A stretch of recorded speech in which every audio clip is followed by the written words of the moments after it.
के फैसले को अगर नहीं माना जाता तो सुप्रीम कोर्ट आर्टिकल 187 के तहत गवर्नमेंट को घर भेज देगी।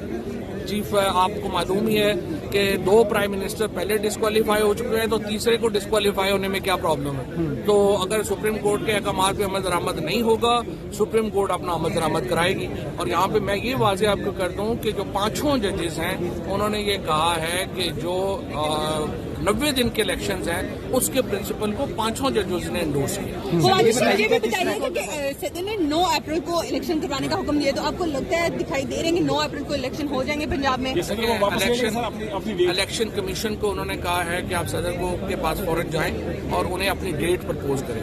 कल जो डेट यहाँ पे इलेक्शन कमीशन ने प्रपोज की थी वो 25 अप्रैल की थी। उन्होंने कहा अगर आप 25 कर दें तो हम उसमें कर सकते हैं। मेरी जाती राय में 90 दिन का जो हमारी जो बंदिश है उसको किसी सूरत वायलेट नहीं होना चाहिए।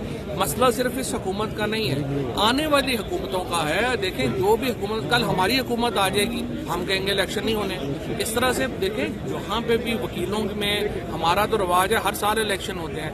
इलेक्शन बुनियाद है आपकी रियासत की। अगर आप इसको आज एक हुकूमत एंटर करेगी, कल दूसरी करेगी, फिर तीसरी करेगी, पाकिस्तान में जो बुनियादी जो स्ट्रक्चर है आइन का उसको खतरा लाक हो जाएगा। अच्छा, जो हुक्म किया है कि फेडरेशन सपोर्ट करे, फेडरेशन में कौन कौन से इदारे हैं जो कि गवर्नर को या इलेक्शन कमीशन को में तमाम है। फाइन बेसिकली उन्होंने तो क्लियर कर दिया ना कि वो पैसे एक तो जारी करेगी फेडरेशन जो 60 अरब रुपया है, उसके साथ जो पर्सनल्स हैं, सिक्योरिटी पर्सनल्स हैं, वो उनको इलेक्शन कमीशन को जारी करे।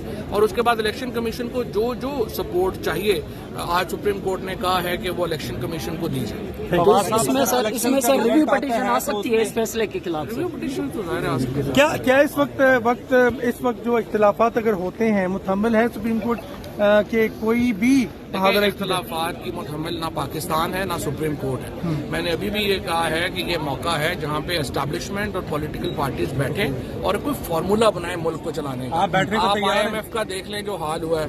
IMF से हम बिल्कुल बैंकरप्सी के ऊपर पहुंच गए हैं। इस तरह से मुल्क नहीं चल सकता। आम आदमी की कमर टूट गई है, इतनी ज्यादा पॉलिटिकल अनसर्टेनिटी है।